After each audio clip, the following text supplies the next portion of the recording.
Welcome, fellow dreamers. It's time for the show. Play us out, Redmayne.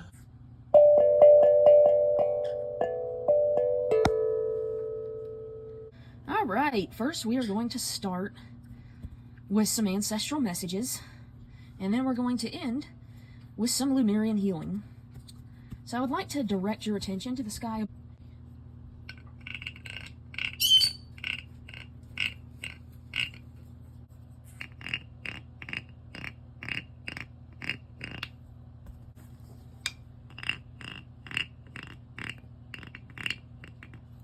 Alright, so we have Juno, marriage, commitment, bonds.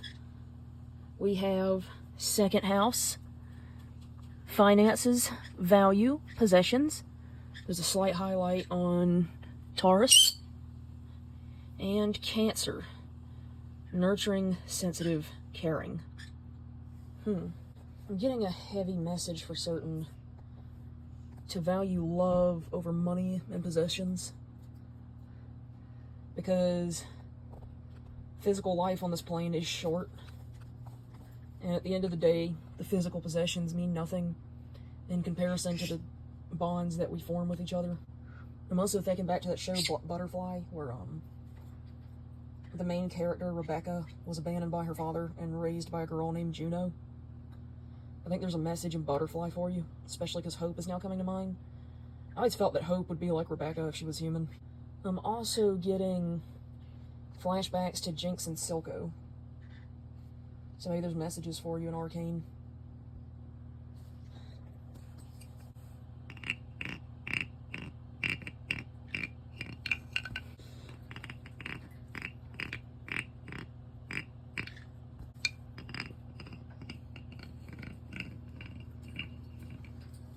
And now for a bit of Lemurian healing. Redmayne, if you will.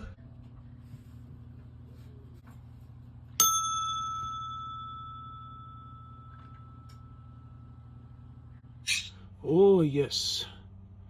Yes, I see. So, as you can see here in this first card, looks like a connection to the third eye. And there is power being drawn in through the left palm. You absorb energy through your left palm, and as you can see, she has a weapon in her right hand. You protect and project with your right hand, which means you can push energy out. This is how Hope helped us build our wall. I suppose it's more of a dome now, though. Looks like we got this little beauty again, the White Lotus girl. Definitely getting crown chakra vibes. And a star connection. Connection to heaven. The dome has a very lotus shape to it, with layers from the petals. And here we got another star lotus. And rainbow energy coming from the solar plexus. She is also drawing power from her purple hair, which is a connection to the violet flame, psychic connections, and a reminder to honor your hair. Let's see what the messages say. Well, what do you know? Right off the bat, from reading the titles, I'm already getting confirmation. The violet flame. As we deepen our spiritual path, step out of illusory constructs and become empowered, life begins, more opportunities grow than before, your sensitivity will be heightened, so it may be harder to spend time in places with certain energies. I will say that Evelyn does have a harder time, and so do I. I will get bad migraines if we are in an area where there is strong negative energy. Do you have a range of accessible go-to places for recentering, cleansing your aura? and protecting your energy field. A routine for psychic fitness will keep your aura strong and resilient, your energy sovereign, and your vibration high. And I'm just getting that song, Mary on a Cross. Then through all the sorrow we were riding high.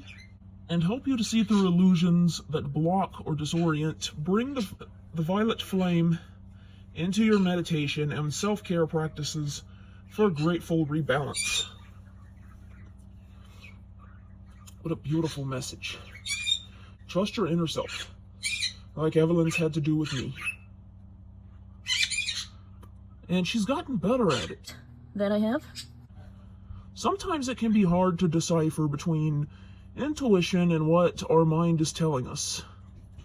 Stories, projections, or fear can arise under the guise of intuition. I have an answer for this, but I'm going to read the full card just to make sure I don't repeat myself. To distinguish truthful inner guidance from paranoia, we must return to innocence, to our purest essence. Here we have access to truth of our being. Honesty is more than not lying to yourself. It is also about not withholding and having deep transparency with yourself. Learn to trust and be absolutely honest with yourself. In your heart of hearts, you hold the answers. Notice the first thoughts you have before you second guess yourself. Listen and honor these. So to clear things up, there is a exact way to distinguish between paranoia and what is actually your intuition telling you to get the fuck out of danger. So, when God creates us, just like animals, He gives us an instinct that we're born with. Some may call it intuition, some may call it a gut feeling, and some may just straight up call it an instinct.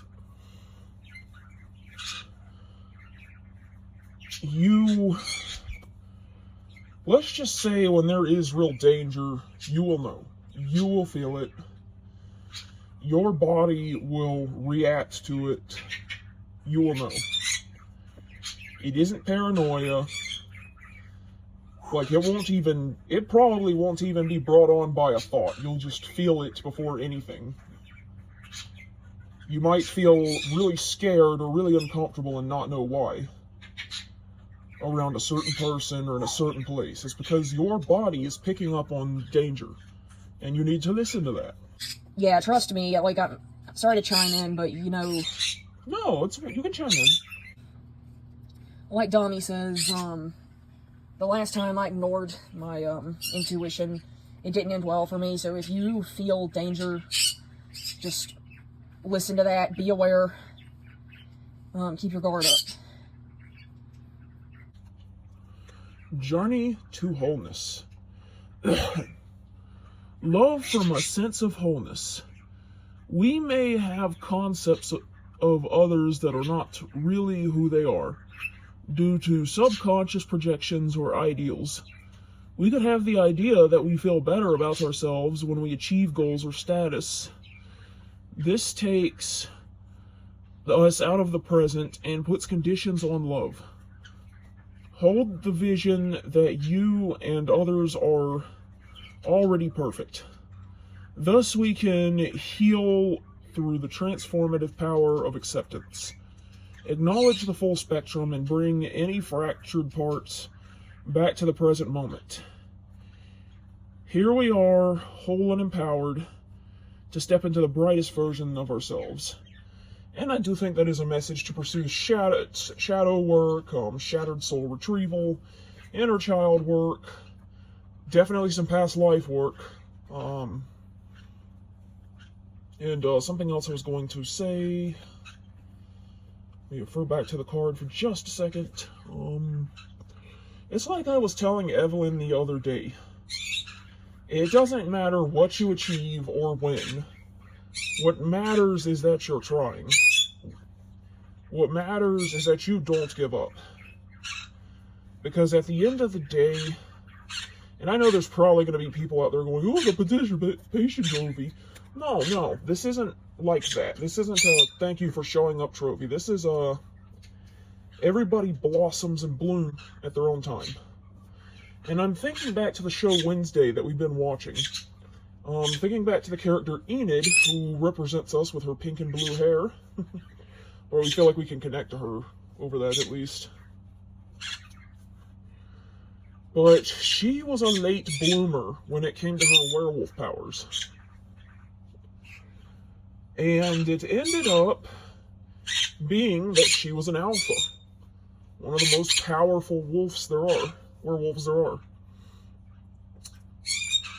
And perhaps if you are having a hard time, if you're struggling to climb to the top, if you are trying, let me make this clear. If you are trying and having a hard time, then it's possible you're just an alpha. You're a late bloomer. Keep fighting, don't give up, and claw your way into your alpha status. Red Main, play us out.